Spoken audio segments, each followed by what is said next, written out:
বিষ্ণুকেই আমরা জানি ভগবান, কিন্তু কার ইচ্ছায় বিষ্ণু পালন করছেন জগৎকে, মানে আমাদেরকে পালন করছে, সেটা কার ইচ্ছায়?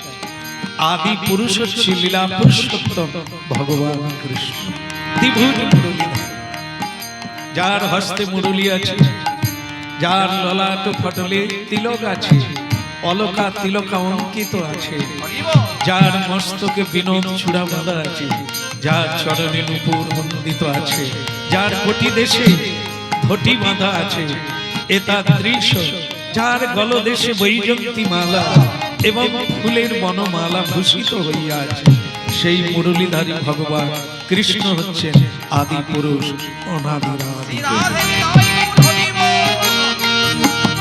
তব ইচ্ছা মতে বিষ্ণু করেন, সেই কৃষ্ণের ইচ্ছায় বিষ্ণু জগৎকে পালন করছে, আবার কৃষ্ণের ইচ্ছায় ব্রহ্মা এই জগৎকে সৃষ্টি করছে।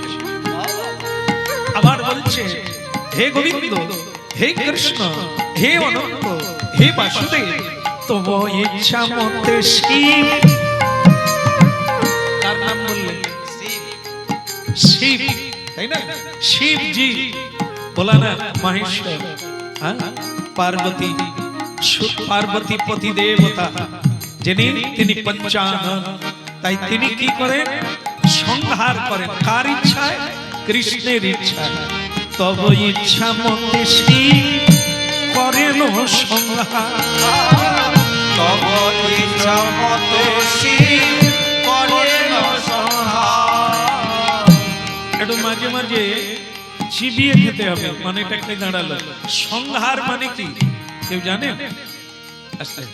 সংহার মানে কি জানেন? মানে যদি বলতে পারেন কেউ তাহলে শর্টে হবে, আর নাহলে বোঝাতে বোঝাতে বাড়ি আর হবে না, ভিত খুলতে খুলতে সময় চলবে। এই জন্য আপনারা যেহেতু সবসময় হরিনাম শোনেন, তা কিছু তো জানেন, অজানা কেউ নয়। তাহলে সংহার মানে কি? বলো, কি বলছিল তুমি? বিনাশ। বিনাশ মানে মেরে দেওয়া নাকি? জন্মিলে মরিতে হয়, এ কথা কবু মিথ্যা নয়।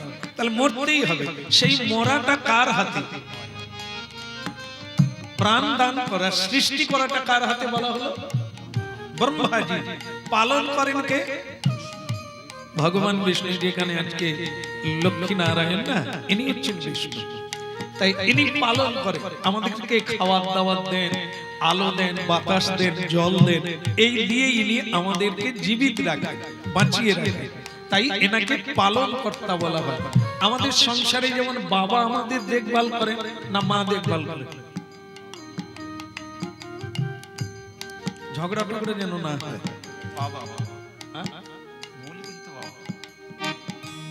আরেকজন যদি বলে মা, ওই দেনে দেয় বলে তো করে আবার, মানে ইনি নিজেও একজন বাবা, তো সেই জায়গাটা ঠিক রাখতে চাইছে যে আমি খাঁটি তবে তো রান্না হয়। কে?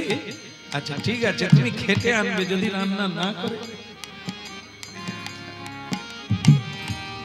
তবু আমরা যারা সন্তান সবচাইতে বেশি ভালোবাসি কাকে? মাকে না বাবাকে?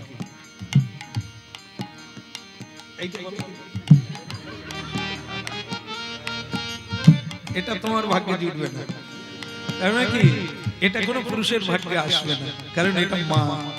মায়ের মতো এত ভালোবাসতে আর কেউ পারে না, পৃথিবীর কেউ পারে না। কেমন বাবা ভালোবাসে, বাসে না তা না, তবে যদি বিচার করা হয় তাহলে মায়ের ভালোবাসাই সন্তানের উপরে সবচাইতে বেশি, তাই না?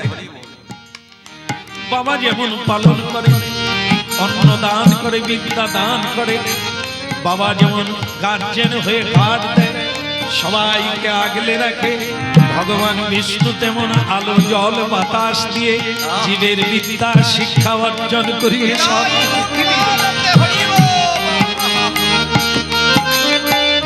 আর ভোলানাথ কি করে? শুধু খাতা দেখে কার কবে মৃত্যু আছে। এ হরণ কর্তা, ইনি শুধু মানুষকে মানে কেড়ে নেবে সংসার থেকে। আচ্ছা ভালো না খারাপ? এই যে মানুষকে মৃত্যু মুখে টেনে নিয়ে যায় ভোলানাথ, মৃত্যু আনিয়ে দেয়। এটা ভালো না খারাপ? নিশ্চয়ই খারাপ। কে বলবে মরলে ভালো? নিজেরাও মরতে চাই না, কারো মৃত্যু দেখতেও চাই না।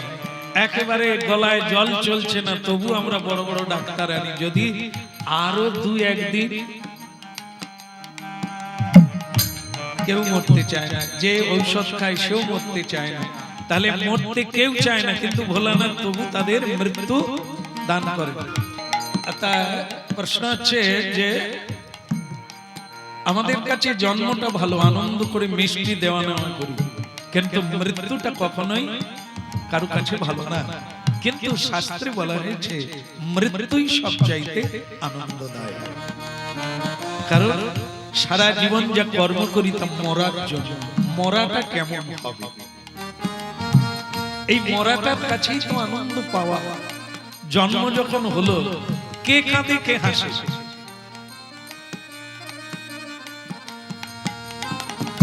যার জন্ম হলো সে হাসে না কাঁদে? তাহলে নিশ্চয়ই ভালো না। জন্মের সময় শিশু কাঁদবে কেন? ভালো লাগলে কেউ কাঁদে? হাসবে। তাহলে শিশু জন্মের সময় কাঁদে কেন? তার পক্ষে এটা সবচাইতে খারাপ দিক। কেন? এই সংসারের যে কি জটিলতা, যারা আছেন তারা তো জানেন, তাকে এখানে আসতে হবে। আর এখানে আসা মানে সবচাইতে দুঃখজনক বিষয়, যাকে গর্ভে দেখলাম সেই ভগবানকে ভুলে যেতে হবে। এই জন্য জীব জন্ম মাত্রে কাঁদে, আর যাদের ঘরে বাচ্চা হয় তারা কি করে? হাসে। সন্তান হলো, মেয়ে হলো, যেটা চাইছিলাম সেটাই হলো, খুব আনন্দ, মিষ্টি দেওয়া নেওয়া করে। তাহলে শিশু কাঁদে, শিশু কিছু পায় না শিশুকালে, তার এখনো জীবন শুরু হয় না। এই জন্য তার জন্মটা দুঃখের বিষয়, কিন্তু মৃত্যুটা আনন্দের বিষয়। কেন বলুন তো? আমি যখন মরে যাব, কারা কারা কাঁদবে?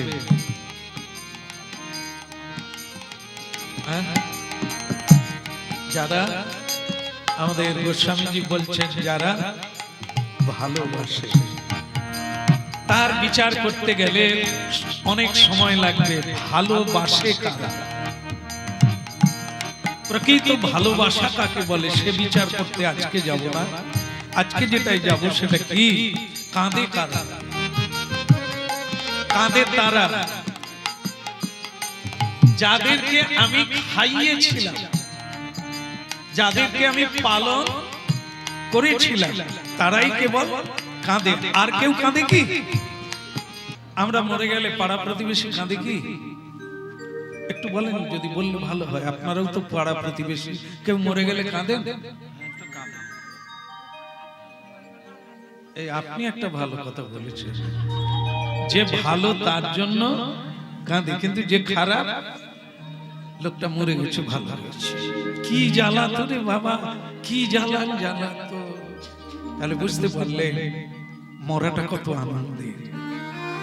শুধু মা কাঁদে না, ভাই কাঁদে না, বোন কাঁদে না, প্রতিবেশীরা কাঁদে।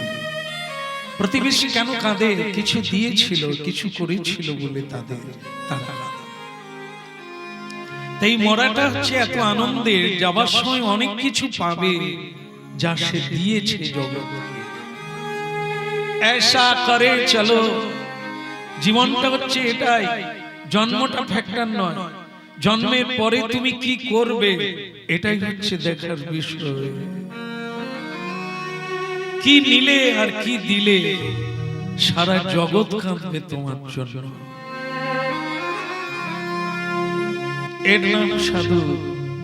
সাধু শুধু সংসারের জন্য জীবন পাত করে না, জগতের মহাপ্রভু সেটাই দেখিয়ে গেছে, সেটাই করতে বলছে। যদি মরতে আনন্দ পেতে চাও, আনন্দে মরতে চাও, তাহলে কিছু করে যাও।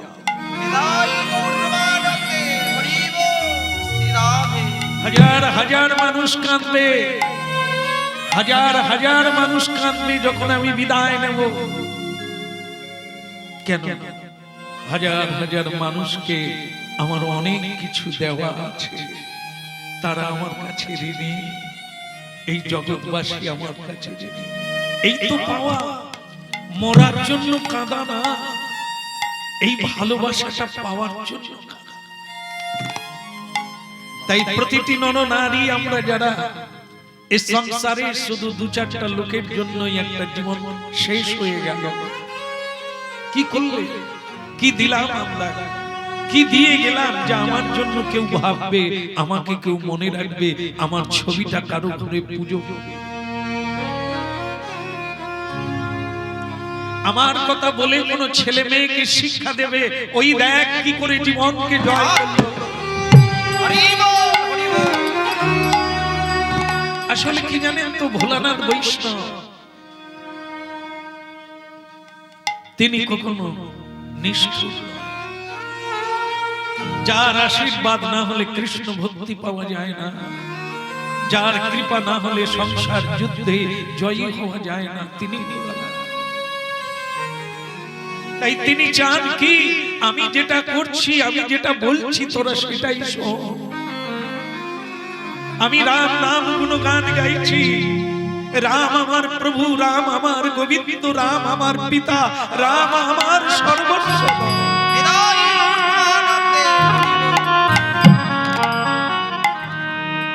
একদিন সব ছাড়তে হবে, আজকে ছেড়ে দিয়েই ওরে হরি ভজন করতে, হরি নাম কর। এই দেখ আমি শ্মশানে বসে আছি, কারণ ওই জায়গাটাই সকলকে যেতে হবে, ওটাই গন্তব্যস্থল। যেতেই যখন হবে আমি আজ থেকেই যাব, ছাড়তেই যখন হবে আজ থেকেই ছেড়ে হানি তাই গৌর বলে।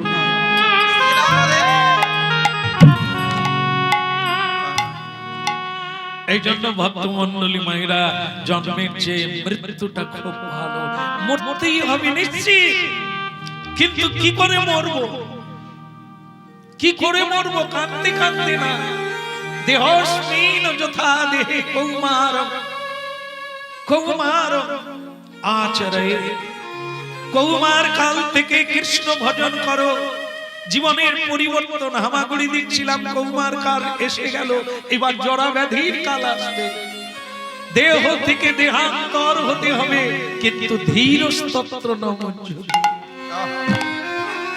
যেই জীবনটাকে জানতে পেরে যায় সে মৃত্যুকে ভয় পায় না, বরং মৃত্যুকে বলে হে কৃষ্ণ তুহু মম শ্যাম সমান। শ্যাম সুন্দর যেমন বাঁশি বাজাতে বাজাতে হেলতে দুলতে আসে, হে মৃত্যু তুমি আমার জীবনে হেলতে দুলতে চলে এসো, আমি মরতে চাই তোমার।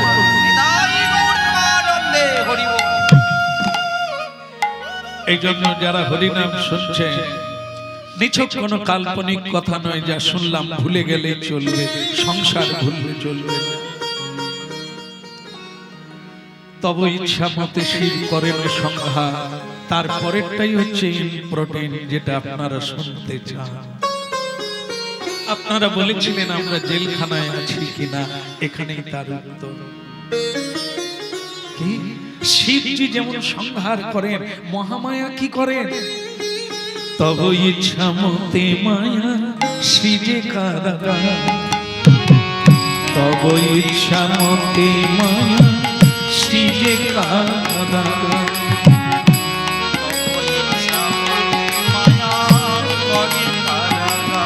কি বুঝলে? মায়া, মহামায়া, দুর্গা দেবী কি রচনা করে? কারাগার। কোন কারাগার? যে কারাগারে আপনারা আমরা সবাই আছি। একজন মানুষ দেখবেন জেলে থাকতে ভালোবাসে, জানি আমি সবাই জেলে থাকতে ভালোবাসে। বলো কেন? জেলের বাইরে থাকবে ভালো, কিন্তু জেলে থাকতে ভালোবাসে কেন? বলো রাধে রাধে। রাধে রাধে। কি করে বুঝবেন তোমরা? তোমরা তো কেউ জেলে ছিলে না, তাই না? আচ্ছা, একটু পরেই মীমাংসা হবে, মন দিয়ে শুনছেন যেহেতু শোনেন।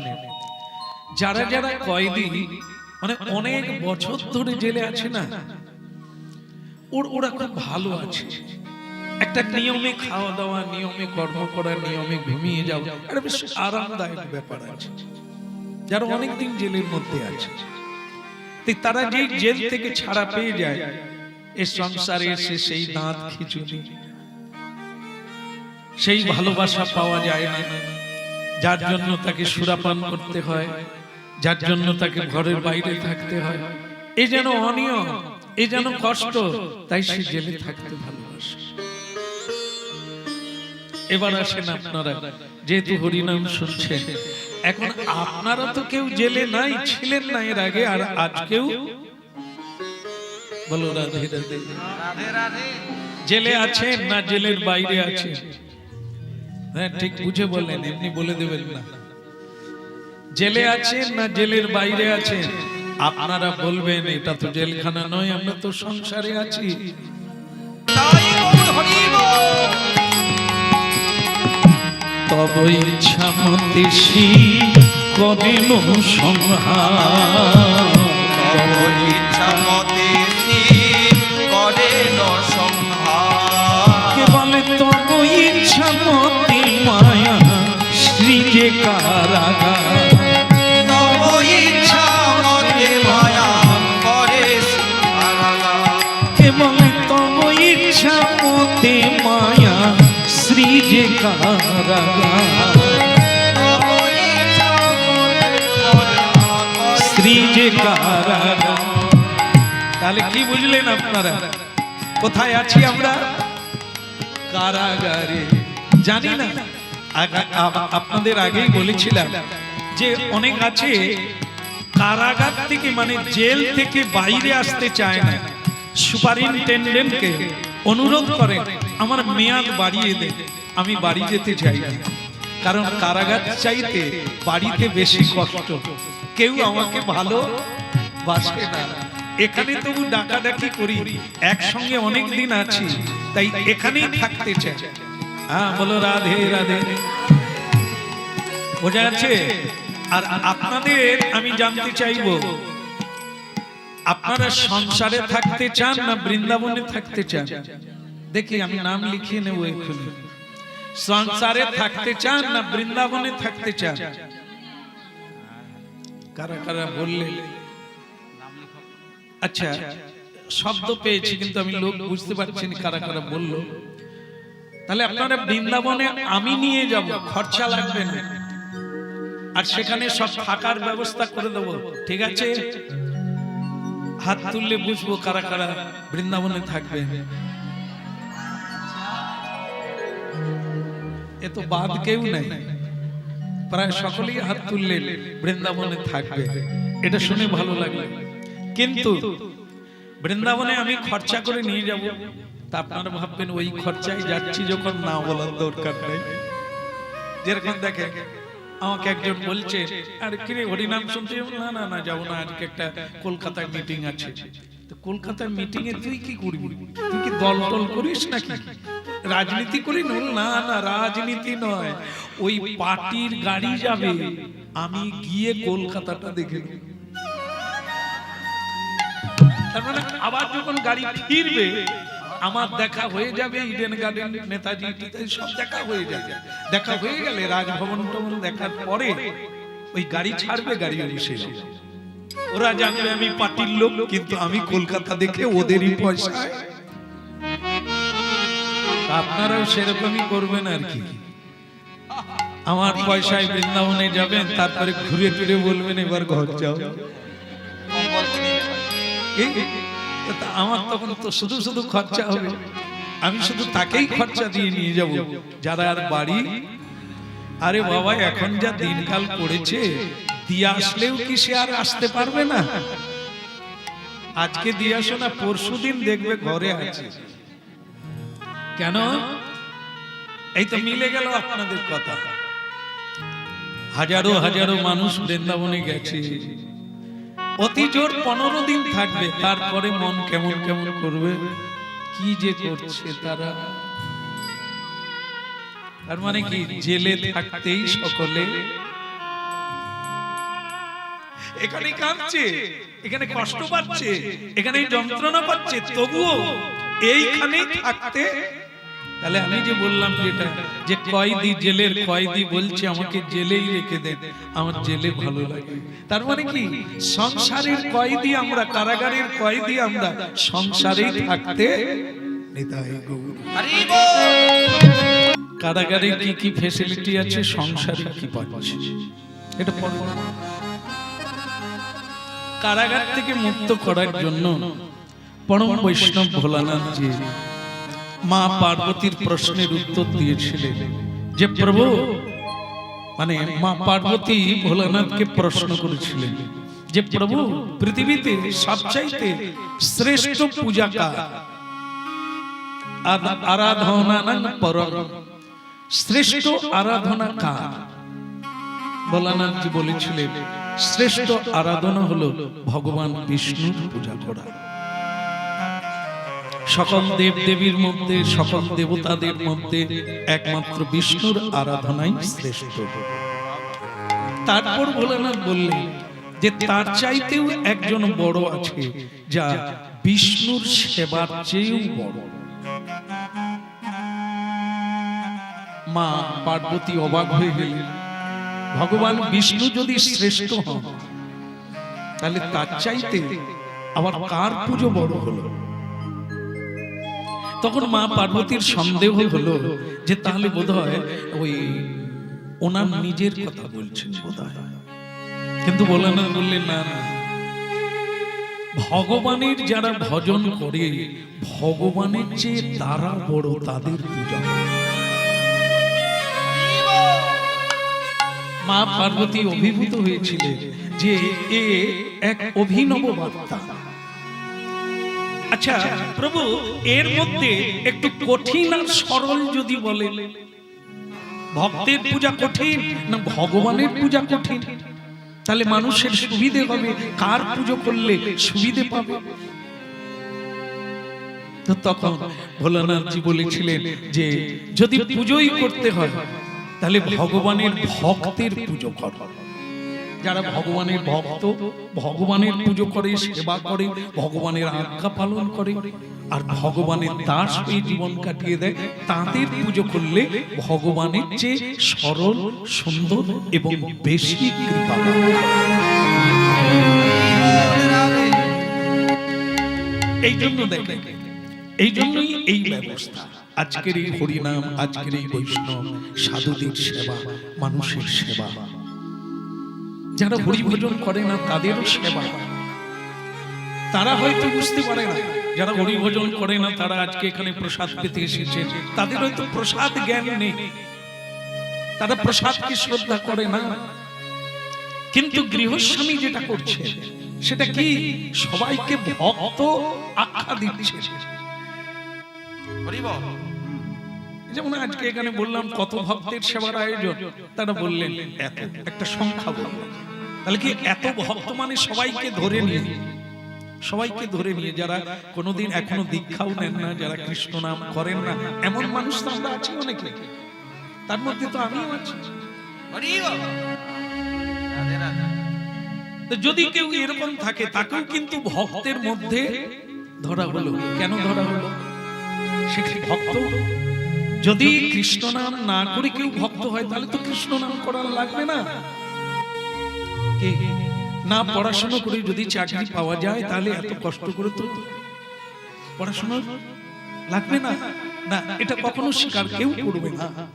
তাহলে তাদেরকে সেবা দিয়ে কি হবে বলো? তাদের কি হবে না, তারা অন্তত খেয়ে বলবে 80 বছর আবার ডাকবে। প্রসাদে যে এত টেস্টি আছে বুঝতে পারিনি। না না, প্রসাদ তারা বলে না, তারা বলে তোরা নিরাম খাস, এত ভালো লাগে। বলে তো, বলে আপনাদের নিরাম খাওয়ায়, ওই লাল ফল দেওয়া নাই, নীল ফল দেওয়া নাই, তবু এত ভালো লাগে। আবার ডাকবে, পরের বছর আবার করবি, আবার ডাকবে। তারা খেলে কি আমি কৃপা পাবো? প্রশ্ন হবে, কৃপা পাবো কিনা? পাবেন কিনা? আজকে প্রসাদ পাওয়ার পরে আপনারা যখন চলে যাবে, যারা অনুষ্ঠান করছে তাদেরকে আপনারা কি বলে যাবেন? বলতে তো হবে। এসেছেন ডেকেছেন কেন? কিছু পাওয়ার জন্য, তা দিতে হবে তো। কি আনছেন? সব প্রেজেন্টেশন নাকি না গিফট? লোকের বাড়িতে গেলে খালি হাতে কেউ যেতে পারে? আরে কিছু কিছু একটা। তা আপনারা কি আনছেন? লজ্জায় পড়ে যাবেন না কেউ। আমি শুধু কথাই বলছি, গিফট দেখাতে হবে। বলো রাধে রাধে। রাধে রাধে। কি আনছে? ওই ওরা যে এত কষ্ট করে, গরিব মানুষ তারা যে এত খরচা করে সেবা দিচ্ছেন, কি দেবেন আপনারা?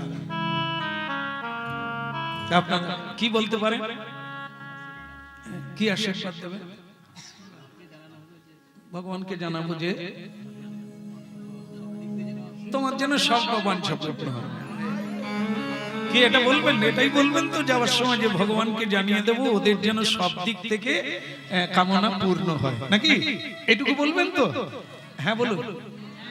হ্যাঁ, কাকে বলবেন? এতদিন তো ভগবানের সঙ্গে আপনাদের কানেকশনই নাই। আপনারা তাকে পাবেন কোথায়? তাকে বলবেন কি করে? তার সঙ্গে তো আপনাদের কোনো, তাহলে আপনারা কাকে জানাবেন? এইখানেই তো মুশকিল। তা আমরা যারা সবাই মিলে খেয়ে নিলাম, দারুণ হয়েছে, আবার পরের বছর করব। কিন্তু দিয়ে গেলেন কি যে পরের বছরের সামর্থ্যটা সে আবার পাবে? আরে বাবা, যার নেই সেই তো দুঃখী, যার আছে সে তো সুখী। তো যার নেই সে অপরকে দেবে কি করে? ভগবত কৃপা তো সঞ্চয় করতে হবে, তবে তো আপনার কথাটা সত্য হবে। হে ভগবান, এদের যেন সকল কামনা পূর্ণ হয়, তার জন্য আপনাকে তো সাধনা করতে হবে। একটা গিফট কিনতে গেলে কিছু তো খরচা, আর তার জন্য কি করতে হবে? খরচাটা তুলতে গেলে তো পরিশ্রম করতে হবে, রোজগার করতে হবে। তাহলে এমনি এমনি তো কিছু দেওয়া, তা আপনারা আমরা পরিশ্রম করেছি কবে? ভগবানের কৃপা নিয়ে এসেছি, এবার তোমাদের দিয়ে যাব। এইখানে ঘাটতি। কারণ কি, শুরু থেকেই শেষ পর্যন্ত জীবনে কেবল আমাদের ক্ষতি হয়েছে, লাভ কিছু হয়নি। কারণ কি, আমরা সব হারিয়েছি, জেলখানায় পড়ে আছি। মান, সম্ভ্রম, চরিত্র, বিবেক, বৈরাগ্য, বিশ্বাস সবকিছু জলাঞ্জলি দিয়ে দিয়েছে। তাই মহামায়ার রচিত কারাগারে আমরা বসে আছি। এখনই শুনে নিলে, ভোলানাথ হরণ করে গেলে মা পার্বতী কারাগার, সংসার আগার সৃষ্টি করে মানুষকে সংসারে ভরে দিয়েছে। বেরোতে পারবে না, এখান থেকে কারোরই মুক্তি নেই। তাই মা পার্বতী জিজ্ঞাসা করছেন, আরাধনার মধ্যে কোন আরাধনা শ্রেষ্ঠ? তো সেখানে ভোলানাথজি বললেন ভগবান বিষ্ণু, কিন্তু তার চেয়েও বড় আরাধনা হলো ভক্তের আরাধনা। তাহলে কীর্তন চলছে, শুরুটা ধরে রাখতে হবে। বুঝতে আপনারা পারবেন যদি বোঝার চেষ্টা করেন, আর যদি বুঝতে পারেন লাভটা আখেরে আপনাদেরই হবে। কি শুরু থেকে হচ্ছে অনেক ভাগ্যের ফলে খারাপ আসবে। অনেক হাজার হাজার লোক খেয়ে চলে গেল, কলা পাতা শেষ হয়ে গেল, ভাড়ার ঘর শেষ হয়ে গেল, জয় ঘন্টা। কারণ সবাই পাওয়ার আশায় আসে, দেওয়ার আশায় কেউ আসে না। এরা অপূর্ণ ব্যক্তি, তাই এদের দ্বারা দিব্য ঘন্টা বাজবে না, যোগ্য পূর্ণ। আখেরে সাধারণ মানুষ যদি উৎসবে আসে, হরিনামে আসে, লাভটা তাদেরই হবে। কেন? একটা প্রণাম করবে, হরিনাম শুনবে,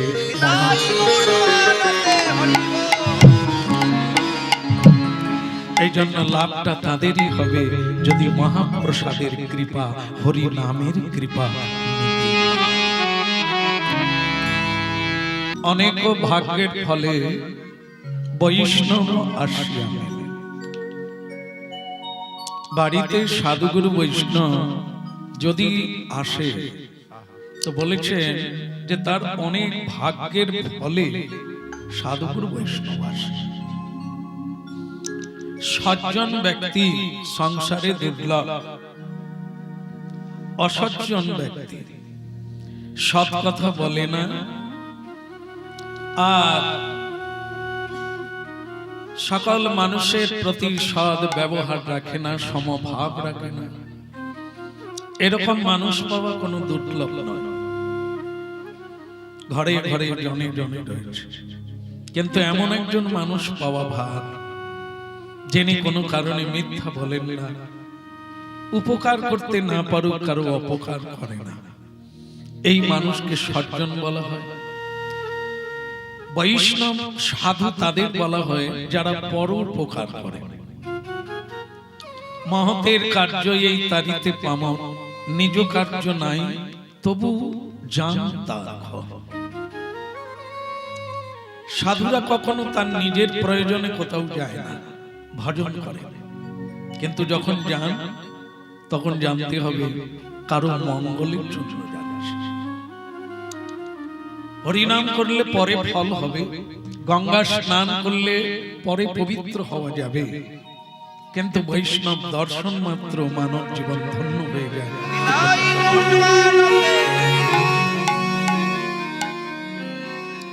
কেন না? যাদের মধ্যে কোনো স্বার্থ নাই, সবসময় পরহিতে ভগবানকে নিবেদন করে, পরের কল্যাণের জন্য নিবেদ জীবন কালাতিপাত করে দেন। এরকম ব্যক্তিকে সাধু বলা হয়। আমরা যেটা জানি সাধু মানে তিলক দেবেন, সাধু মানে তুলসীর মালা পরবেন, সাধু মানে নামাবলী গায়ে দেবেন, এগুলোকে সাধুর বেশ বলে, সাধু বলে না। সাধু হচ্ছে যিনি মিথ্যে বলেন না। সাধু হচ্ছেন তিনি যিনি সবসময় সৎ চিন্তা করেন। সাধু হচ্ছেন তিনি যিনি জগতের কল্যাণের জন্য চোখের জল ফেলেন, তাকে সাধু বলা হয়। আর তাদের মতো সাধুকে দর্শন করলে আমাদের জীবনে কল্যাণ হয়ে যায়। যাহারে দেখিয়া এসে, এমন কোন ব্যক্তি আছে যাকে দেখলে কৃষ্ণের কথা মনে পড়ে যায়? কোন ব্যক্তি?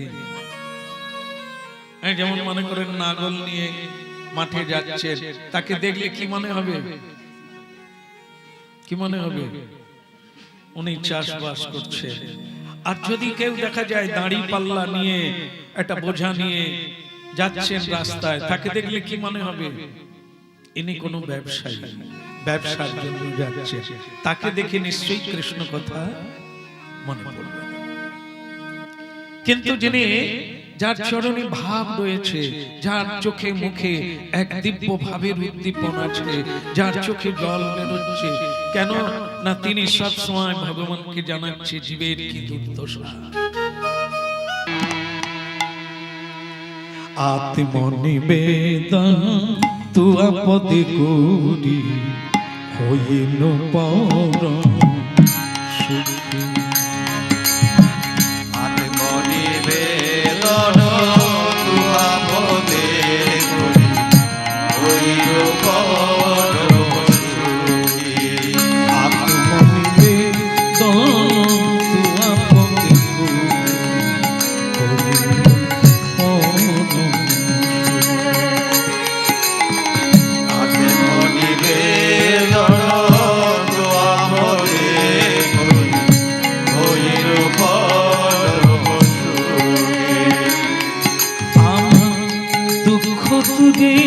গেল চিন্তা না রহিল, দুঃখ দূরে গেল চিন্তা না রহিল, দুঃখ দূরে গেল চিন্তা না রহিল, দুঃখ দূরে গেল চিন্তা না রহিল।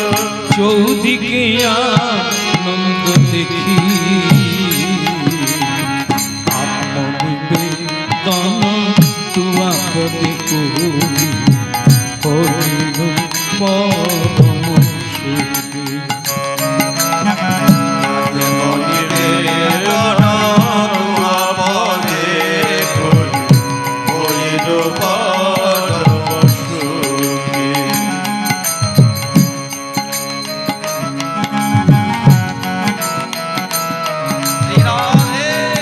বন্দगी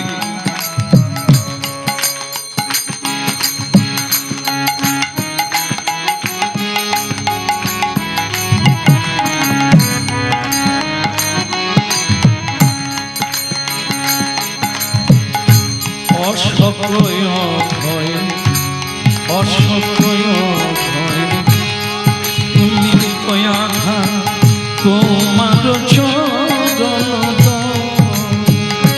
অসকয় অমৃত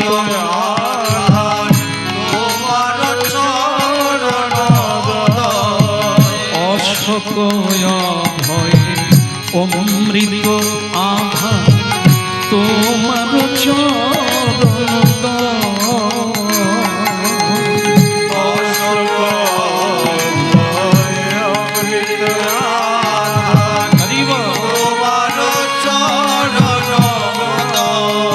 তাহাতে এখন আশ্রয় লইয়া তাহাতে এখন আশ্রয় লইয়া ছাড়িল বেদ আত্মনিবেদন তুয়া পদে হইল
এই জন্য ভক্তমন্ডলী মায়েরা আজ একটি ছোট্ট করে শুনে নেব।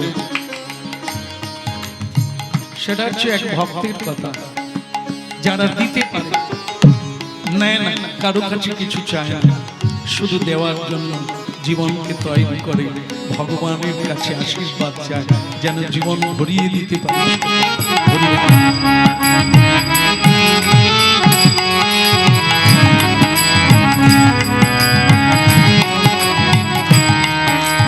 একটা 12 বছরের ছেলে, নাম তার ঝড়ু।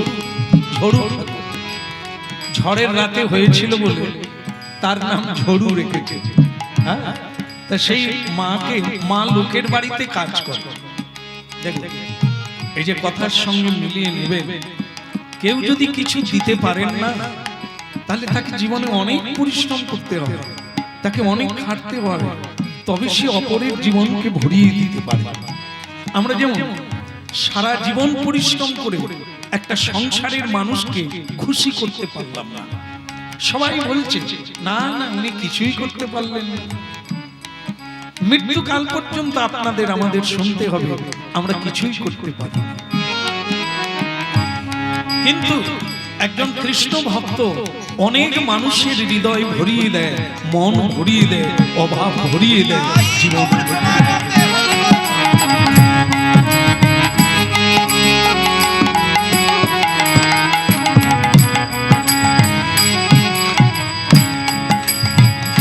ভক্তিমতী মা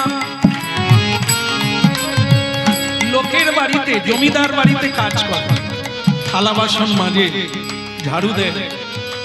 তার ছেলের নাম হচ্ছে ঝড়ু।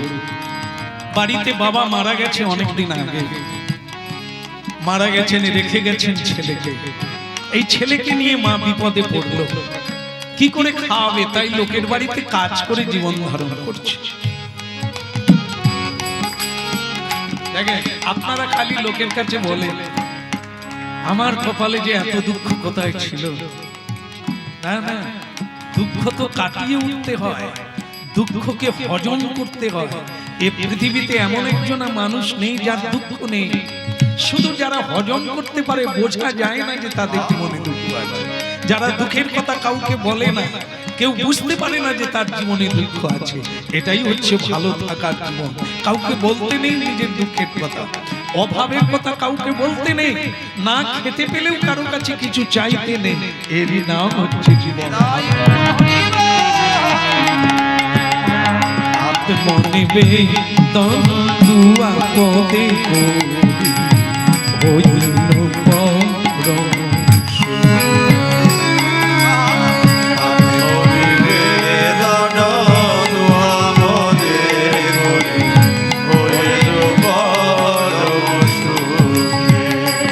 বলে জয় জগন্নাথ কি। কি হয়েছে, কাঁদছিস কেন? কি হয়েছে? কি ঝড়ু?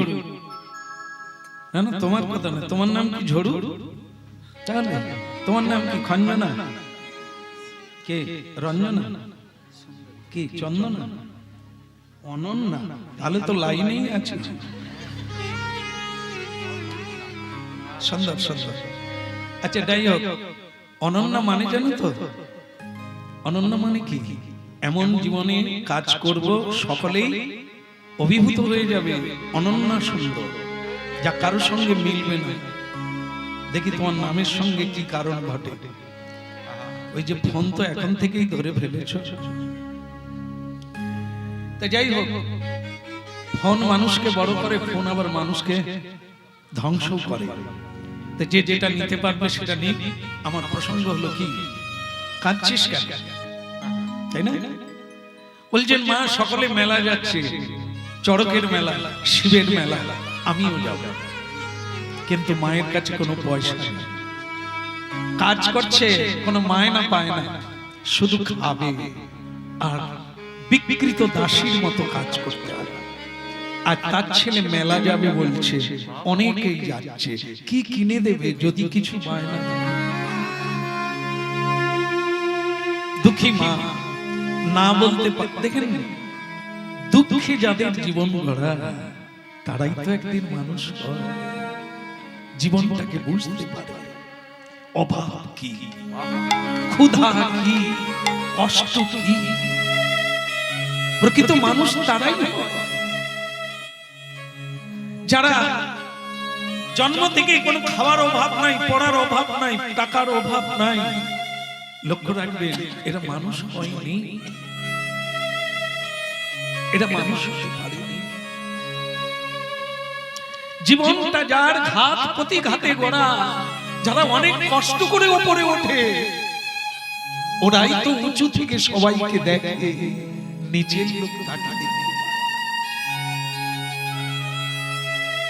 ঝড়ু, আচ্ছা বাবা যাবি যাবি যাবি, কাঁদিস না, চোখে জল পড়ছে। আমি কিরকম মা যে তোর চোখের জল মুছাতে পারলাম না, কাঁদিস না, চল মেলায় যাবি, চল।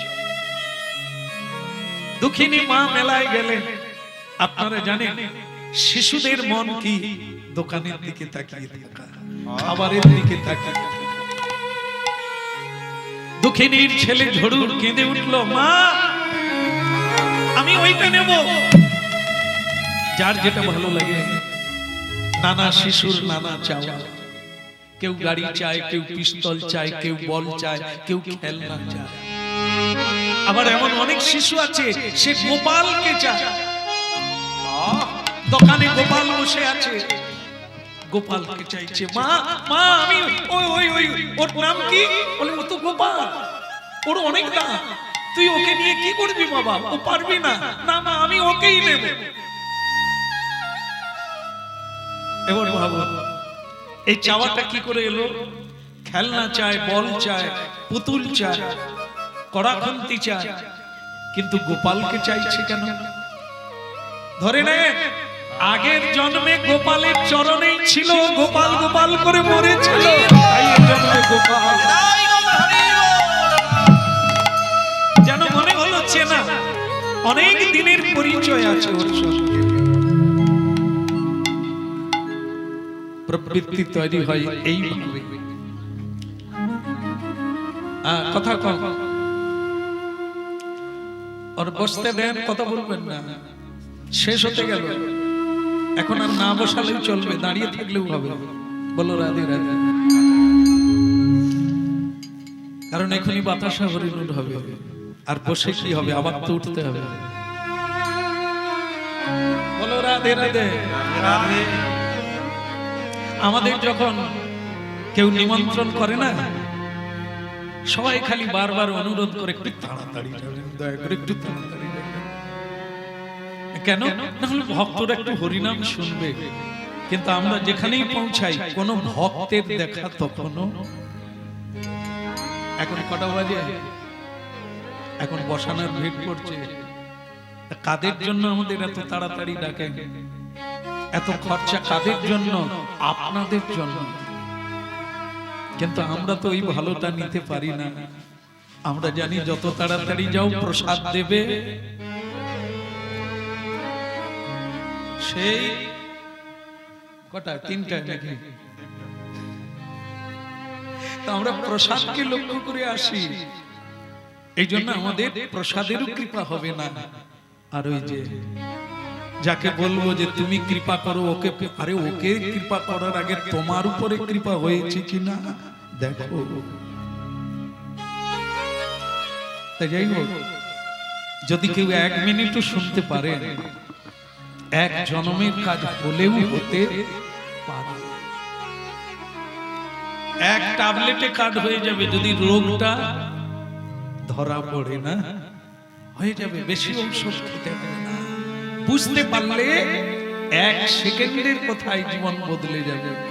যা পাবেন তা বাড়িতে বসে দেবতাদের লাইন পড়ে যাবে আপনার বাড়িতে, মহাজনগণের লাইন পড়ে যাবে আপনার বাড়িতে।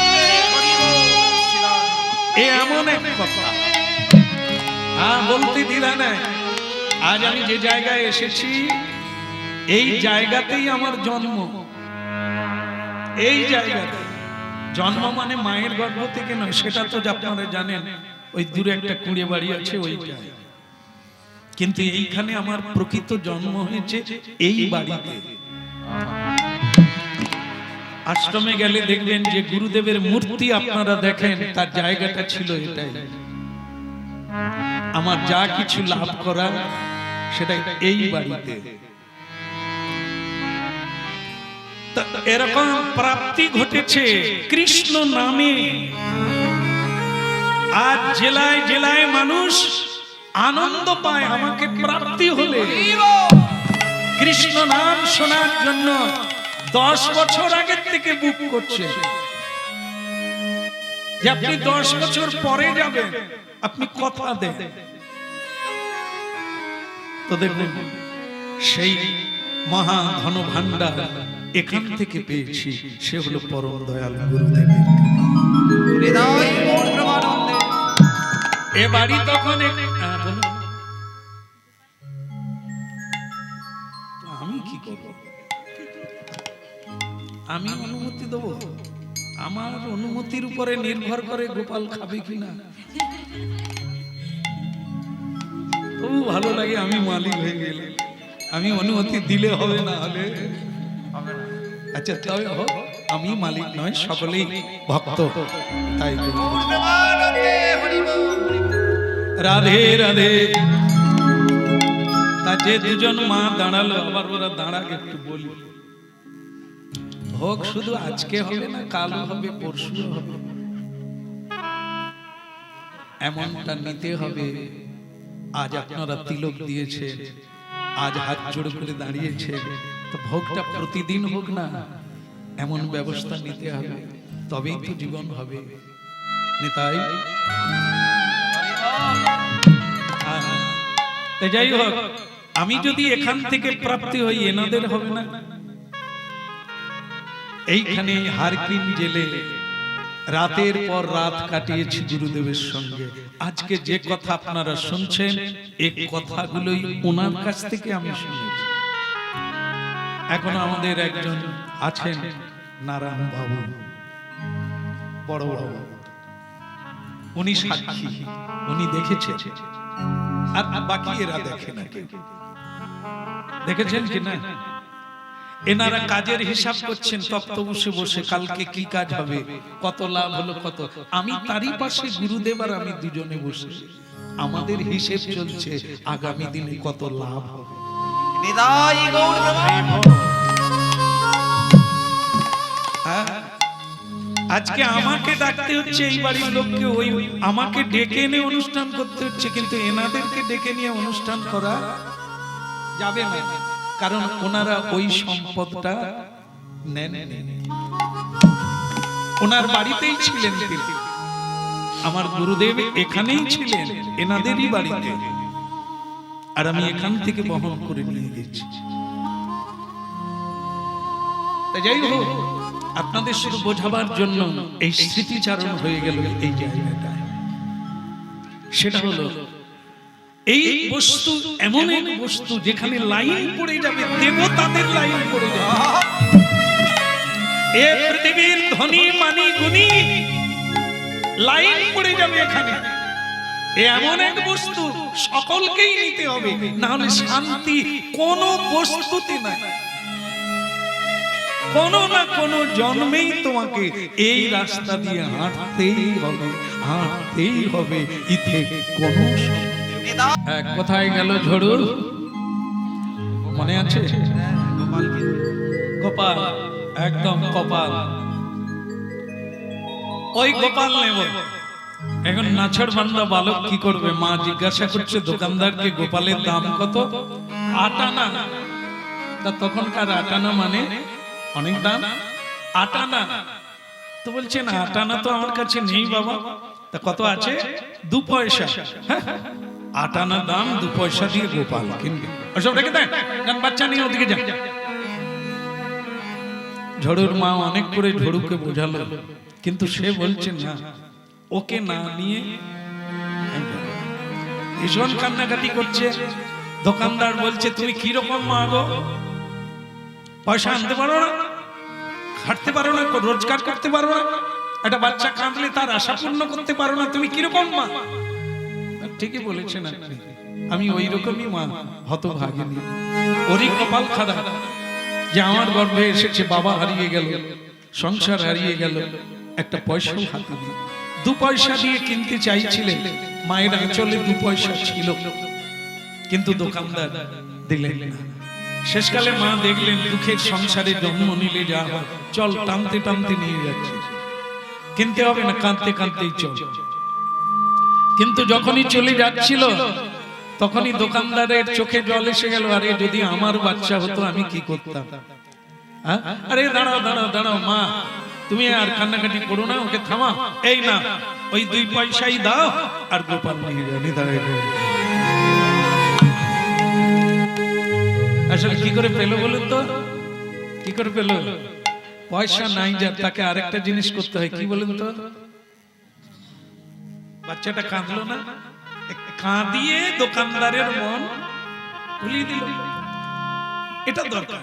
যদি কেউ হরিনাম না করে পারে, কেউ যদি দান ধ্যান না করতে পারে, পূজা পাঠ না করতে পারে, কেউ যদি মন্ত্র না বলতে পারে, অন্তত চোখে জল তো দিতে পারে। নিতাই গৌর প্রেমানন্দে। এই পৃথিবীতে সবচাইতে মূল্যবান হচ্ছে চোখের জল। যদি শ্রীকৃষ্ণের জন্য, সত্যের জন্য কেউ 1 ফোঁটা চোখের জল দেয়, ভগবান তার কাছে ঋণী হয়ে যায়। এই জন্য এর এত মূল্য। গোপাল পেয়ে গেল। যেই জমিদার বাড়িতে সেই গোপালকে মাথায় করে নিয়ে এলো, জমিদার বাড়ির এক কন্যা ছিল এই এদেরই মতো, সে হিংসুটে বড়লোকের মেয়ে, সে ওর গোপালকে মাথা থেকে নামিয়ে নিয়ে মাটিতে আছাড় মেরে দিল। না পাওয়ার দুঃখ ছিল, পেয়ে আনন্দ হচ্ছিল, এখন আবার হারিয়ে গিয়ে চোখে জল ধরে। দেখতে দেখতে ছেলেটার বয়স 18 বছর হয়ে গেল। মাকে নিয়ে জমিদার বাড়ি থেকে বেরিয়ে এলেন। গঙ্গার তীরে একটা কুটির বাঁধলেন, সুরধনী গঙ্গা, নবদ্বীপের যে গঙ্গা আপনারা দেখেন তারই তীরে ঘর বাঁধলেন। জায়গাটার নাম হচ্ছে হুগলি। এই হুগলিতে আজও গিয়ে দেখতে পাবেন ঝড়ু ঠাকুরের শ্রীপাদ আজও বিদ্যমান। জায়গার নাম হচ্ছে ভেদ। লক্ষ লক্ষ মানুষ যেখানে দর্শন করতে যায়, আজকে যে কথা আপনারা শুনছেন। এখন একটু লোকে হরিনাম শুনে ঝড়ুর বদনে লোকে কিছু দান করে, সেই দানেই চলছে সংসার, মাকে কাজে পাঠায় না। কিন্তু মায়ের একটা শেষ ইচ্ছে, ঝড়ু লোকে বলে শেষ জীবনে গঙ্গা দর্শন করতে হয়, তা তুই আমাকে মরার আগে একটু সুরধুনী গঙ্গার তীরে নিয়ে যাবি বাবা, মৃত্যুটা আমার যেন বাড়িতে না হয় রে, আমার যেন সুরধুনী গঙ্গা তীরে মৃত্যু। নিতাই গৌর হরি বল। গঙ্গার বাতাস গায়ে লাগবে, কুলু কুলু ধ্বনিতে সুরধ্বনি গঙ্গা হরিনাম কৃষ্ণ নাম করবে, আর সেই পবিত্র বাতাস লেগে আমার হৃদয় মন পবিত্র হবে। আমি ওহা নিতাই গৌর বলে এ প্রাণ ত্যাগ। শ্রী রাধে। ছেলে বললেন, মা তোমার অন্নে পুষ্ট আমি, তুমি আমার জন্য জীবন কালাতিপাত করলে, তোমার এই শেষ ইচ্ছা আমি পূরণ করব না। এতদিনে তার একটা বিয়ে হয়ে গেল, স্বয়ং মা নিজেই মেয়ে দেখে তার বিয়ে দিলেন। ঝড়ু বিয়ে করতে চাইছিল না, কিন্তু মা বললেন, ওরে মেয়েটার নাম হরিমতি, ভালো মেয়ে রে, কৃষ্ণ ভক্তি। কিন্তু মা আমার চাল নেই, ছিল নেই, আমি কোনো কর্ম করি না, স্ত্রী পালন কি করে করব? ওরে সে মেয়ে সে লোক নয়, সে না খেতে পেলেও তোকে চাইবে না, শাড়ি ছিঁড়ে গেলেও সে তোকে বলবে না। আমি এতদিনে কি চিনলাম রে, তোকে সঙ্গিনী দিয়ে যাব কাল সাপিনী রূপে, তা নয় রে, তোর জীবনে সহায়তা। সেই হরিমতি স্বামীর পাশে দাঁড়িয়ে বললেন, ওগো মায়ের ইচ্ছা পূর্ণ করা তোমার আমার দুজনেরই কাজ, চলো আমরা মাকে ধরে নিয়ে আমরা দুজনেই চলি নবদ্বীপ সুরধুনী গঙ্গা তীরে। নিতাই গৌর প্রেমানন্দে। দেবী সুরেশ্বরী ভগবতী গঙ্গে, দেবী সুরেশ্বরী ভগবতী গঙ্গে। মা দেবী সুরেশ্বরী ভগবতী গঙ্গে, দেবী সুরেশ্বরী ভগবতী গঙ্গে। ত্রিভুবন তারিণী তরলতা রঙ্গে, ত্রিভুবন তারিণী তরলতা রঙ্গে। ত্রিভুবন তারিণী তরলতা রঙ্গে, ত্রিভুবন তারিণী তরলতা রঙ্গে। দেবী সুরেশ্বরী ভগবতী গঙ্গে, মা দেবী সুরেশ্বরী ভগবতী গঙ্গে। গঙ্গে গঙ্গে মা গঙ্গে, ত্রিভুবন তারিণী গঙ্গে, বিশ্বজননী তুমি গঙ্গে, মুনিজন কন্যা গঙ্গে, দেবী সুরেশ্বরী হরি বল। ভগবতী গঙ্গে, মা দেবী সুরেশ্বরী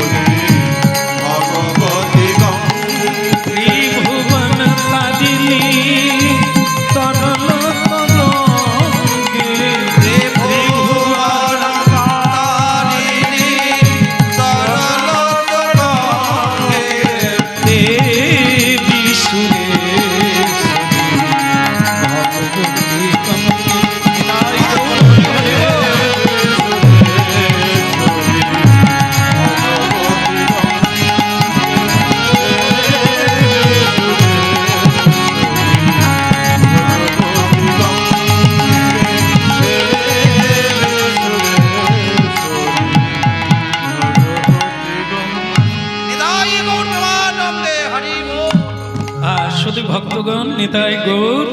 হরি বল। তা দেখেন মা কি চাইলেন, মৃত্যুকালে একবার গঙ্গাকে প্রণাম করবেন, গঙ্গা দর্শন করে মরতে চান। ছেলের কর্তব্য কি মাকে এই ইচ্ছাটা পূরণ করিয়ে দেওয়া। কিন্তু দেখা যায় অনেক ছেলেরাই মা বাবার এই সামান্য ইচ্ছাও পূরণ করে না, কাটিয়ে দেয়। কি হবে গিয়ে, এই সামনে বড় খাল আছে, এ কি গঙ্গা নয়? বুঝিয়ে দিই না, অনেকে ছেলেরা বুঝিয়ে দেয়, খরচা হবে তো, মা বাবাকে নিয়ে যাওয়া মানে খরচার ব্যাপার আছে, তাই তারা বুঝিয়ে দেয়। এই তো বড় খাল, এ জুয়ার কোথা থেকে আসে? বল, কোথা থেকে? কোথা থেকে? গঙ্গা থেকে। আরে রূপনারায়ণ, রূপনারায়ণ কিন্তু গঙ্গা নয়, এ হচ্ছে নদী। কিন্তু গঙ্গা আলাদা, গঙ্গা হচ্ছে হলদি নদী। হলদি নদী যেটা কলকাতা হাওড়ার মাঝখানে যে গঙ্গা, যেটি চলে গেছে কোথায়, একেবারে সাগর দ্বীপে চলে গেছে, সাগর সঙ্গমে, সেটি হচ্ছে গঙ্গা। তা আমাদের যেখান থেকে জোয়ার আসে, এই খালে ডুবেই যদি বলি এটা গঙ্গা, তাহলে তো ওই গঙ্গা এই গঙ্গা একই হয়ে যায়। যেমন এই বাড়িতে বড় ছেলের নাম হচ্ছে নারায়ণ, আচ্ছা না, এই বাড়ির ছেলের নাম নারায়ণ। তা বাড়ির ছেলে নারায়ণ থাকতে আর নারায়ণ পূজার কি দরকার? এক হয়ে যাচ্ছে না? এও নারায়ণ না, না, এ হচ্ছে হেদপুকুর, তিনি হচ্ছেন গঙ্গা। তো নাম আমাদের এরকম ভালো থাকলেও আমরা সেই কাজ করতে পারবো না। গঙ্গা তো গঙ্গা, আর রূপনারায়ণ তো রূপনারায়ণ। এর জল আর গঙ্গার জল কখনো এক হতে পারে না। ডাবের জল আর পুকুরের জল কখনো এক নয়। কেমন? দুটোই জল কিন্তু আলাদা। বলো রাধা মাধব কি? দেখেন একটা জিনিস বলেই শেষ করব, সেটা কি না, বন্ধ করে দেবো, আর বলা লাগবে না, থাক, আবার তো হবে। পরমেশ্বর বলো রাধে রাধে। আচ্ছা ঠিক আছে, এই তো হয়ে গেল। কি দেখেন, সব সময় পুরুষ আকার রাখবে, যেহেতু শুনছেন আমার বলা দরকার, পুরুষ আকার রাখবে, কারো উপরে ভরসা রাখবেন না। ছেলে বৌমা যেদিন পয়সা দেবে যাব, যেদিন এরা আমাকে উদ্যোগ করবে বৃন্দাবনে যাব, নবদ্বীপে যাব, সুরধনী গঙ্গা দেখবো, না, এরা কোনোদিন আপনাকে সাহায্য করবে না, এটা গ্যারান্টি। কিন্তু আপনি নিজের চেষ্টায় এক বুড়িমার কথা শুনে নেন 1 মিনিটে। সেটা কি, বুড়িমা কতবার 3 ছেলেকে বলল, খোকা রে, বড় খোকা, বড় খোকা, এখন ঘুম পেয়েছে, মানে না শোনার ভান করছে, মা পয়সা চাইবে, এসে শুনতে পারবে। মেজো খোকা, আমার তাস খেলতে হবে, বন্ধুরা বসে আছে, পরে শুনবো, চলে গেল। ছোট খোকা, আমার বল খেলতে হবে, লোক দাঁড়িয়ে আছে, কেউ পাত্তা দিল না। বৌমারা শিখিয়ে দিয়েছে, মাকে আশকারা দিও না, মা টাকা চাইবে, নবদ্বীপ যাবে, গঙ্গা স্নান, ওসব বাদ দাও দেখি, এইখানে বড় খাল আছে, ডুবলে হবে না, সেই নবদ্বীপ যেতে হবে। মা দেখলো এরা আমাকে নিয়ে যাবে না, এদের কি, আমার জীবন আমার, আমাকে যেতেই হবে, হেঁটে যাওয়া শুরু করবো। বুড়িমা হাঁটতে শুরু করলো নবদ্বীপের দিকে, অনেকটাই রাস্তা চলে গেল, কিন্তু এখান থেকে নবদ্বীপ একজন বৃদ্ধা হেঁটে যাবে, সেটাও তো কম কথা না। মাঝখানে ঝড় বৃষ্টি শুরু হয়ে গেল, বুড়িমা না আছে ছাতা, না আছে ঝোলামালা, কিচ্ছু নেই, খালি পায়ে হাঁটতে হাঁটতে বেরিয়ে পড়েছে গঙ্গা। হর হর মহাদেব, হে গঙ্গা পতিত পাবনী, তোমার কৃপা না হলে আমার যেন মৃত্যু না হয়, অন্তত মরা দেহটাও যেন তোমার তীরে পৌঁছায়, এটি আমার আশা। আমি তোমার কাছে কিচ্ছু চাই না, অন্তত দেহটাও যেন গঙ্গার তীরে পৌঁছায়, জীবন দশায় যদি না পায়। জানি না ভগবান কথা শুনলেন কিনা, কি হলো সেটা দেখো। বলো হরি, জোর করে বলো না, বলো হরি।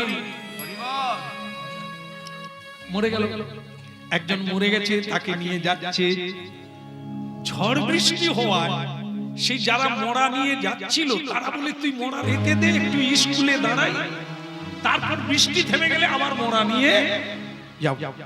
তো তারা মোড়া রেখে দিয়ে তারা কিন্তু ওই সুরধনী গঙ্গায় যাবে, তারাও এই দেহটা নিয়ে ওখানে যাবে। এ বুড়ি মা কাছাকাছি পৌঁছে গেছে, কিন্তু এত বৃষ্টি যেতে পারছেন। হঠাৎ দেখে রাস্তার মাঝখানে মোড়া পড়ে আছে, কোনো লোকজন নাই, তারা তো স্কুলে পালিয়ে গেছে। এ বুড়ি মা দেখলো আমার যা শরীরের অবস্থা, গঙ্গার তীরে আর যাওয়া যাবে না, বরং আমি এক কাজ করি, এই মোড়ার সঙ্গে আমিও শুয়ে পড়ি।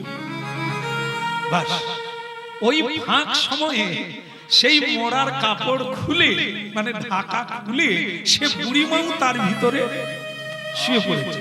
আর বৃষ্টি যখন থামলো, এরা তখন বলে চল এবার আমরা দেহটা নিয়ে সুরধনী গঙ্গার তীরে যাই। বলো বলো হরি। হালকা হলো না ভারী হলো? আর তুলতে পারে না, তাই সকলেই ভাবছে মোড়া ছেড়ে দিয়ে যেতে নাই। এই কি করলি বলতো? কত করে বললাম ভিজে গেছি তো গেছি, এই ছেড়ে দিয়ে এবার কত ভার হয়ে গেছে দেখলি। তার মানে আমার মনে হয় ভূত পেট চাপ দিয়েছে।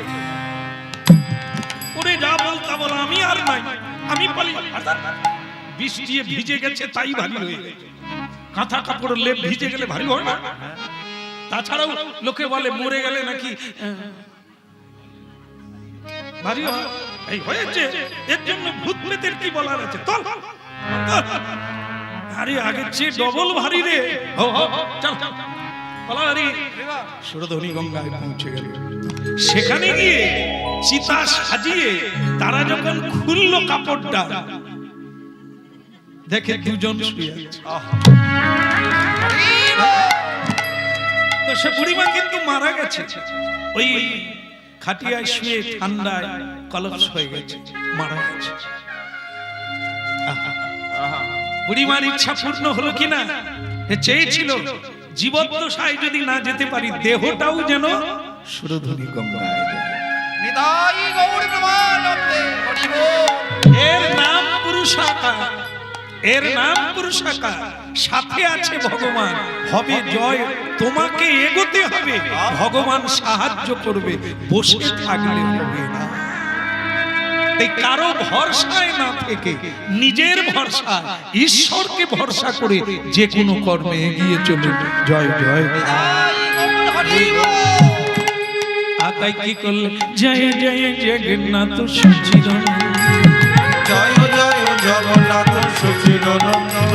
ওই ত্রিভুবনে করে যাহা চরণ বন্দন, ত্রিভুবনে করে যাহা চরণ বন্দন। সুরধনী গঙ্গায় যাওয়ার জন্য মাকে নিয়ে চলে গেল ভক্তমণ্ডলী মায়েরা। বলো সুরধনী গঙ্গা কি? সুরধনী গঙ্গায় পৌঁছালো ছেলে বৌমা মাকে নিয়ে। মায়ের দেহান্ত হওয়ার আগে মা বলে গেলেন, খোকা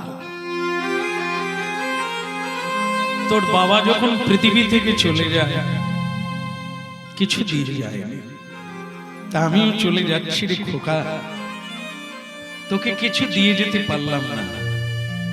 তোর বাবা যেটা আমায় দিয়েছিল আমি তোকে দিয়ে গেলাম। কি দিলেন? বাবা একটা করতাল জোড়া, এক জোড়া করতাল,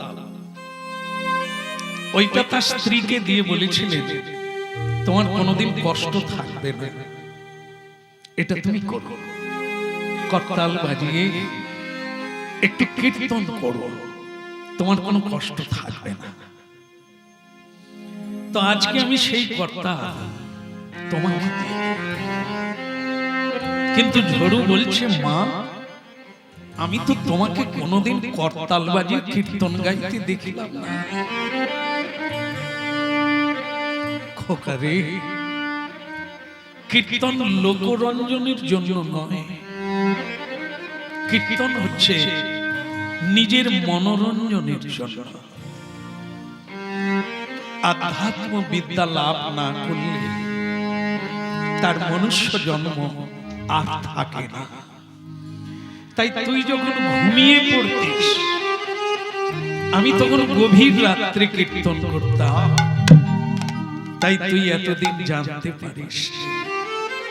আজ তোকেও বলে গেলাম, কীর্তন গাইবি, কারো ঘুম ভাঙিয়ে না। কীর্তন, কীর্তনের পিতা অন্তর্যামী তোর অন্তরেই রয়েছে রে। শুধু চোখের জলে তাকে দিন দরদি বলে ডাকবি রে। এ পৃথিবীতে তার মতো দরদি কেউ না, তার মতো দরদি কেউ না। এ সংসার কিছু পেলে কিছু দেবে, কিন্তু ভগবান কোনদিন কারো কাছে কিছুই চায় না, কারো কাছে কিছু চায় না। গীতায় তিনি বলেছেন, পত্রং পুষ্পং ফলং তোং যো মে ভক্ত প্রযোজ্যতে।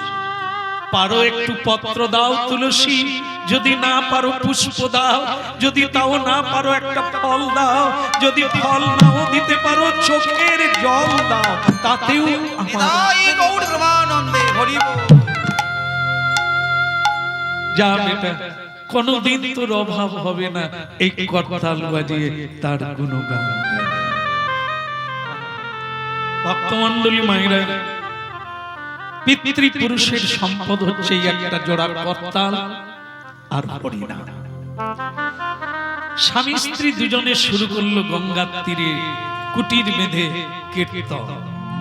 কিন্তু যেটা ঘটে গেল সেটা কি? সেটা হচ্ছে কীর্তন গাইতে গাইতে লোক জানতে পারলো এরা কৃষ্ণ। তাই অনেক জায়গা থেকে অনেক লোক আসতে লাগলো। ওই জায়গার বিক্রমাদিত্য বলে একজন জমিদার ছিল, বিক্রম, তার প্রতাপশালী জমিদার তিনি যখন কানাঘুষোয় শুনলেন যে ওর বাড়িতে হরিনাম হচ্ছে, লোকজন যাতায়াত করছে, জমিদারের ভেতরে হিংসা এসে গেল। জমিদার কিছু লাঠি আলে এনে ঘর ভেঙে দিল, কীর্তন বন্ধ করে দিল, করতাল কেড়ে নিয়ে চলে গেল, ঘরে আগুন লাগিয়ে দিল। এরপরে তুমি কীর্তন করবে না। আমি জমিদার, সকলকে ডাল চাল দিয়ে তাকে কাপড় জামা দিয়ে আমাকে কেউ নমস্কার করে না, আর তুমি গরিব একটা ফতুর কোথাকার, তুমি কীর্তন গাইলে লোকজন এসে তোমার বাড়িতে ভিড় করে, তুমি কি জমিদারের জমিদার? এখনো সেই হিংসার দ্বারা পৃথিবীতে সাধুরা নির্যাতিত, মানুষ নির্যাতিত হয়, আলাদা কিছু না। তাই ভক্তমণ্ডলী মায়েরা, জমিদার সব ভেঙে দিয়ে চলে গেল। এখন যাওয়া মাত্র তার কি হলো, পেটে শুল ব্যাধি হয়ে গেল। কত ডাক্তার কত কবিরাজ এসে তার রোগ ভালো করতে পারলো না। একজন ডাক্তারকে ডাকা হলো, তার নাম মুকুন্দ কবিরাজ। তাকে ডাকা হলো, উনি বৈষ্ণব মানুষ, আবার চিকিৎসাও করেন, উনি ছাড়া বোধহয় কেউ বলতে পারবে না কেন রোগ ভালো হচ্ছে। ওনাকে ডাকো। জয় জয় জগন্নাথ সচিন, জয় জয় জগন্নাথ সচিদানন্দ। এই ত্রিভুবনে করে যাহার চরণ বন্দন, ত্রিভুবনে করে যাহার চরণ বন্দন। জয় জয় নীলাচল শঙ্খ চক্র গদা পদ্মধর, নীলাচলের শঙ্খ চক্র গদা পদ্মধর। নীলাচলের শঙ্খ চক্র গদা পদ্মধর। নীলাচলের শঙ্খ চক্র গদা পদ্মধর। বলে নদিয়া নগরে দণ্ড কমণ্ডল, নদিয়া নগরে দণ্ড কমণ্ডল। আহা নদিয়া নগরে দণ্ড কমণ্ডল, নদিয়া নগরে দণ্ড কমণ্ডল। বলে নদিয়া নগরে দণ্ড কমণ্ডল। নদিয়া নগরে দণ্ড কমণ্ডল। একবার হরি বল হরি বল হরি বল হরি বল। দুটি বাহু তুলে দুটি বাহু তুলে সবে হরি বল। শঙ্খ ধ্বনি,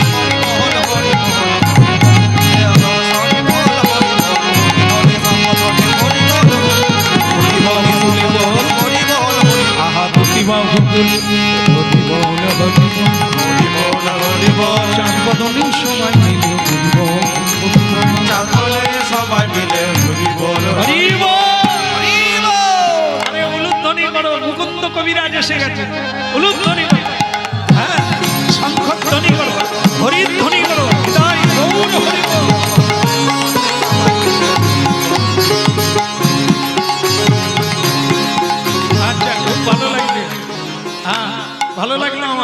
যে রুগীর বাড়ি আসছি, এত উলুধ্বনি হরিধ্বনি পুষ্প বৃষ্টি করে আমাকে আনা হচ্ছে। বলছে না না, আপনি শুধু চিকিৎসক নয়, আপনি ভবরোগেরও চিকিৎসক, মানুষকে মুক্তিও দিতে পারেন। মহাপ্রভু যাকে কৃপা করেছেন তার নাম মুকুন্দ কবিরাজ। আচ্ছা ঠিক আছে ঠিক আছে, কাজের কাজ হোক, আগে দেখি রুগীটা কোথায়। রুগী তো জমিদার, মরে যাব।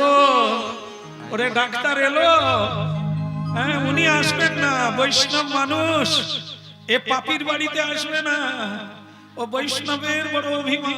আরে ও মরে গেলাম। হরি বল। বুঝতে পারলেন, এটা মুকুন্দ কবিরাজের হরিধ্বনি। ও যা তাই না, এমন হরিধ্বনি করবে সারা পাড়া শুনতে হবে। হরি বল।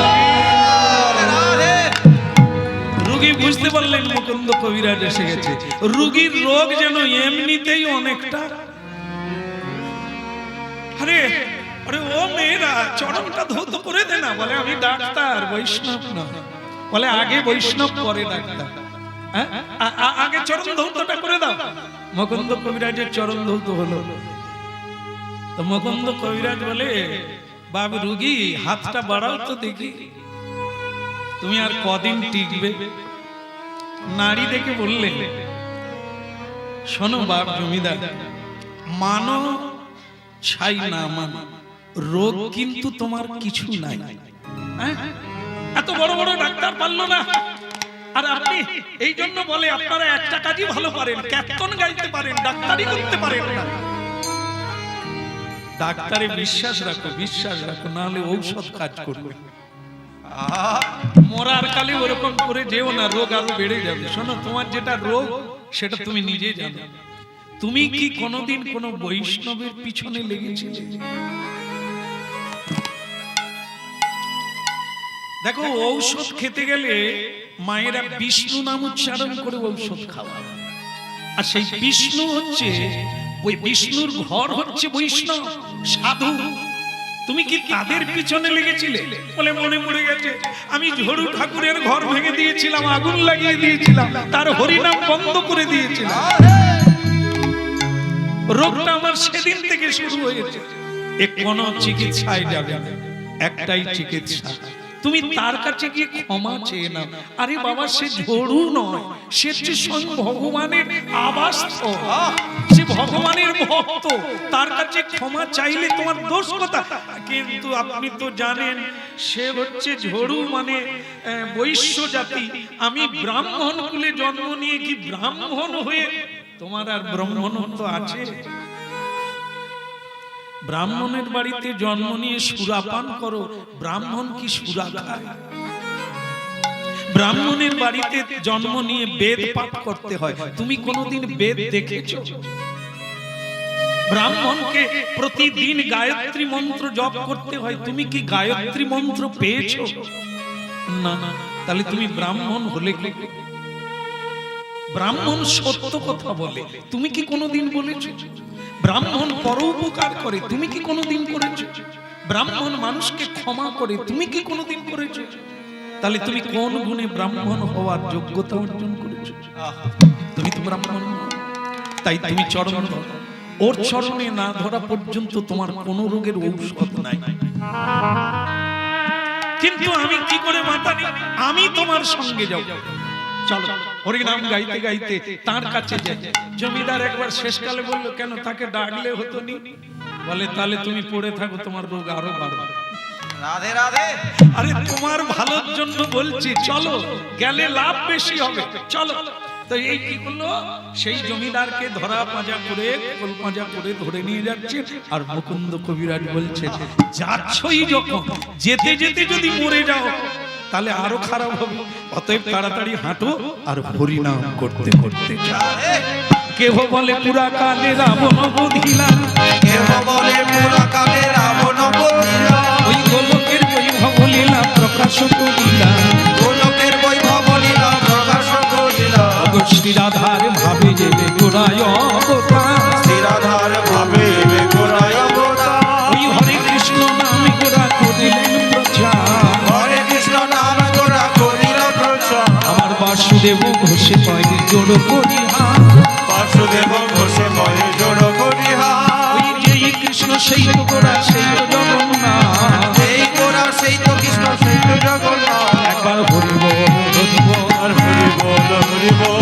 সবাই মিলে বদন বল হরি বল। সবাই মিলে বদন বলে হরি বল হরি বল।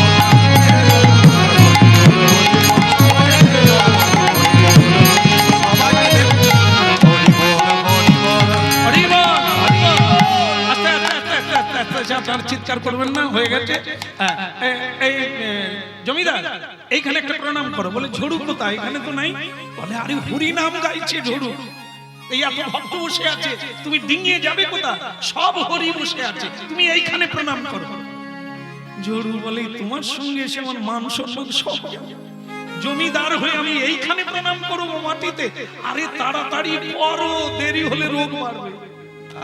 সে জমিদার ওইখানে প্রণাম করে নিল, আর যেই প্রণাম করলো তার হাব রোগ আপনাতেই। নিতাই গৌর প্রেমানন্দে হরি বল।